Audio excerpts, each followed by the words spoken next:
Look, it's a Sharp Pocket Locker electronic organizer from the mid-1990s. About 1995 this was released, and it was kind of pre-PDAs and stuff like that. It was a personal organizer, really marketed toward like the tweens and stuff like that. It says who it belongs to. There is the name there, so we've left that out. You can see the camera in the mirror, and you're supposed to put a picture. It says to put your favorite picture here, and check out your good looks in the mirror over there. Oh look, it's JK. I love that kind. So here it is, pretty well preserved. There's really not a scratch on it. This is the whiffs. And I try as I might, I really can't find much in the way of information on it. I just love the fact that it's got all these like 90s, like look at the font on the letters. It's like totally fucking 90s, Saved by the Bell kind of shit. And the cover, you know, with that sort of thing like that around the screen there. Just really 90s retro and shit like that. Now this has been sitting around for who knows how long. And obviously, it doesn't want to work. So I think we have some dead batteries. Let's go take a look at that. Curiously, it lists the batteries as CR2025 times 2 and CR2025 times 1. One is a memory backup and the other are the operating batteries. I'll just call them 2025s to make it easy. But it appears that some bastard's grubby little hands were in here, and it wasn't mine.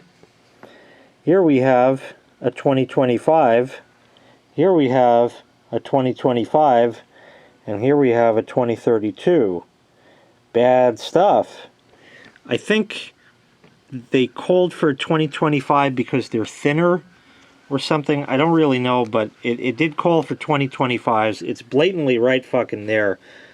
Just because a 2032 fits doesn't mean you should use it. Even though I think really the only difference between them is the 2032 actually lasts longer.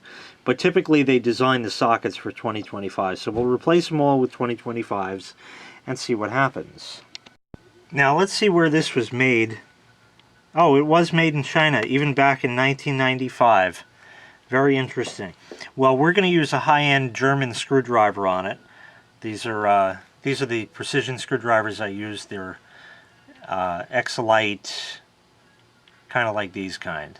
I don't know what else to tell you, but they're German made and the best fucking screwdrivers ever.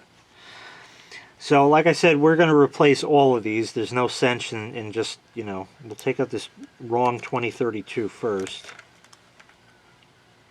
I hope this fucking socket isn't buggered because of that. And we'll compare the 2025s. I don't care about memory in it because I'm sure that's all gone over the years. And let's just see.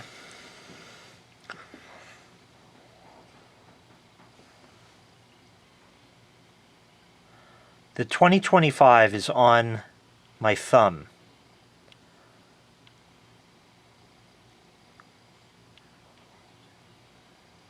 The 2032 is this one here. In fact, I'll point with the thing. This is the 2032. That one is the 2025. Just a little bit thicker. But let's go put the Harbor Freight meter on these and see what it says. Now, in case you're not aware, you can always do, if you don't have a meter handy, you can always do a lick test on these. And if you're not sure what that is, experiment with the two terminals atop a 9-volt battery and your tongue, and you will find out. You can do the same if you go right here and kind of lick both surfaces right there. If you feel a tingle, then it has some charge. These have no taste whatsoever. I remember as a kid, they say, don't lick 9-volt batteries, that's battery acid. No, it's just fucking voltage, for fuck's sake. It's not fucking battery acid. It doesn't leak out and get in the device and fuck with the magic smoke. Fucking retarded people. 0.58, 0.57, 0.56, so half a volt on the 2032. This one is reading stone cold nothing. 0.03 or something. Oh, this one actually has 2.5 volts, but it's still too dead. And that is a 2025. It could theoretically serve as a memory one, maybe, but what, you know, just the whole pack. What did I get these for? Like $1 something, you know, $1.50 for a 5-pack, some shit. You know, it was cheap enough, so just fuck it. All right, now, you know, when you get older, sometimes less hassle is worth a small amount of money, like $1 and change, rather than putting an old battery in, knowing it's not going to work to begin with, trying to save, you know, 35 cents on sliced beets. So we're just going to go ahead and slam these in here. Just sort of slam it in, and just sort of slam it in. Oh good, that actually fit. Oh, I heard a beep too. Holy shit. Will it come live? We'll go ahead and put that back on for safety fifths.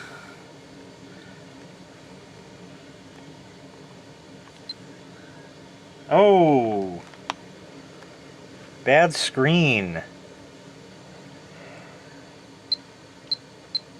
Bad screen. That means this was squished or squashed or something.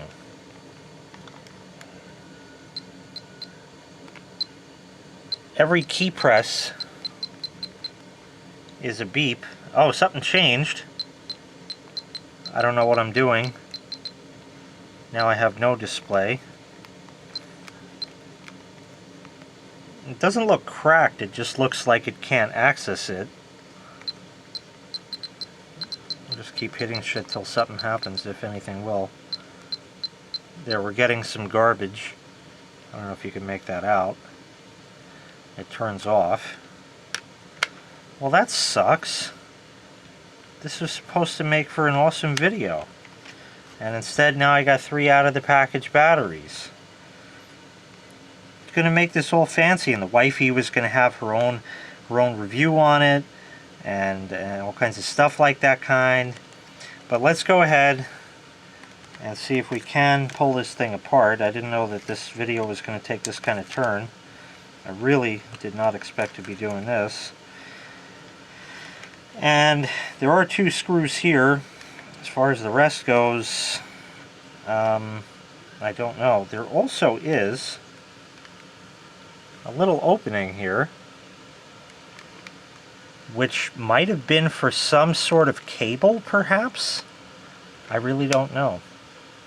But let me just grab the right screwdriver. That should be PH00.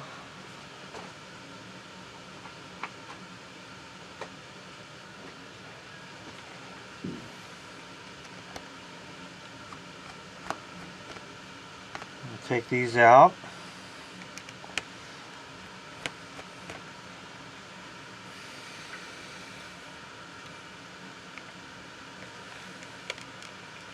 Okay, that pulled apart rather easily. But over here doesn't want to cooperate as much. So let me see if I can get this to come apart, and we'll continue from there. Okay, it's apart. There were 3 things that popped out when I took it apart, which really isn't a good thing. Here is some sort of strain relief for the screen. They're just little squares of like double stick tape that's not sticky on one side, so it's like single stick tape with just foam kind. And just pressing it made it detent, and it's not coming back. We also lost this thing out of it. It's got a contact on it. I don't know where that goes yet. We lost this thing. That is the little carbon dot for the reset, which goes right over here. I guess I could have theoretically tried the reset, but I don't think that was going to make any damn difference. The transducer is crudely soldered on with very thin wires, as you see. So those will definitely come off, fall off. And as far as the screen goes, there's not really much to do. I mean, it's just sort of here. All this is just, these are all traces. Let me see if I can zoom in.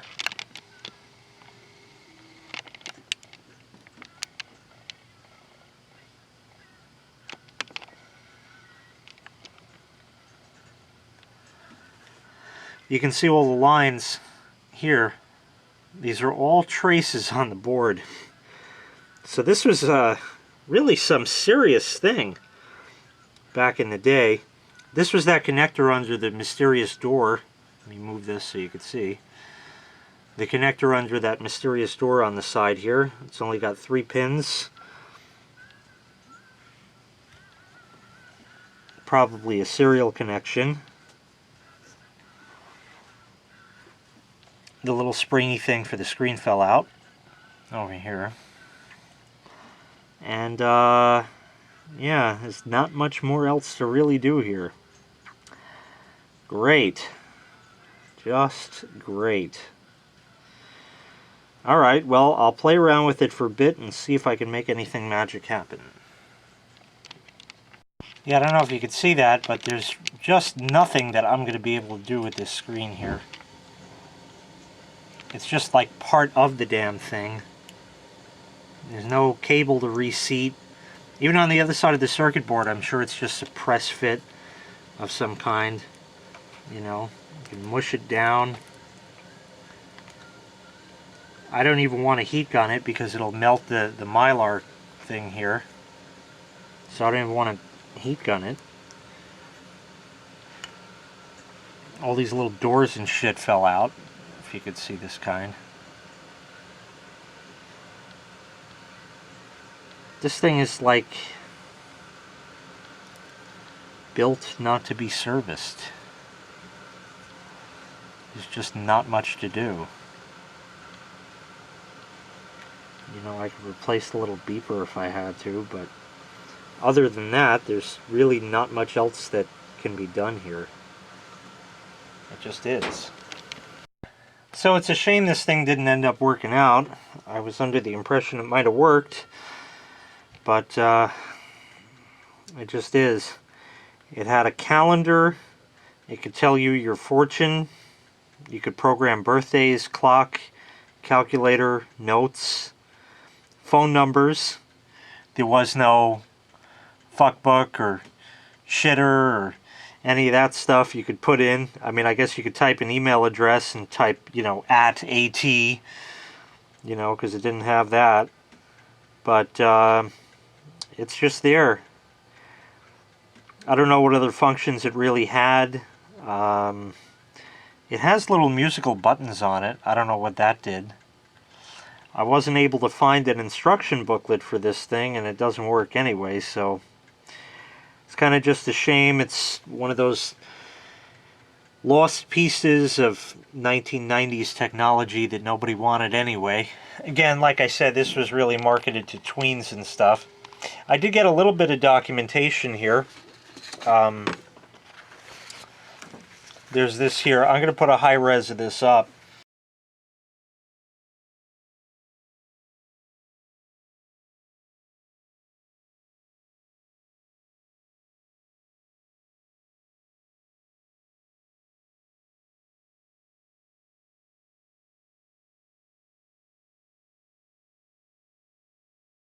And basically, I'll leave you with that in the shot.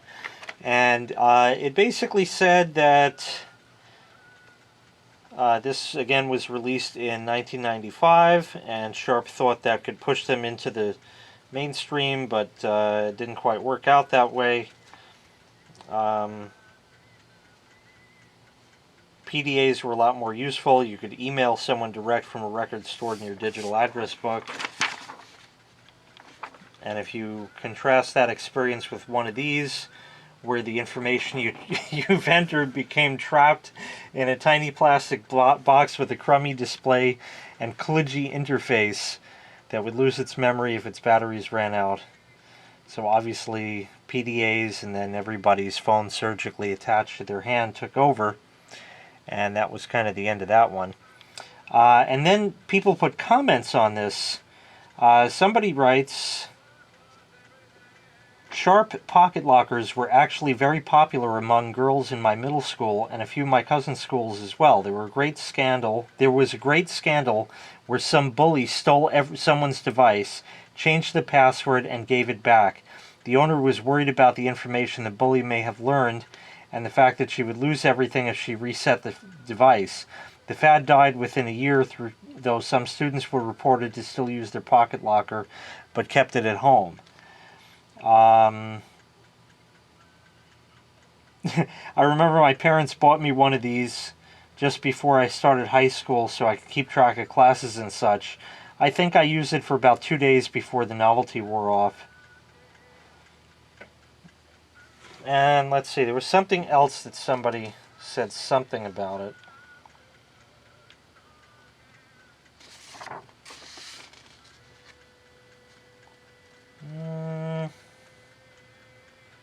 No, that's really about it. I just like the fact of somebody stealing it on you and getting all your information. And obviously that shit goes on today with your phones and that. Although, obviously, if you lose your phone, you can report it lost or stolen or something like that, and it can be locked in that.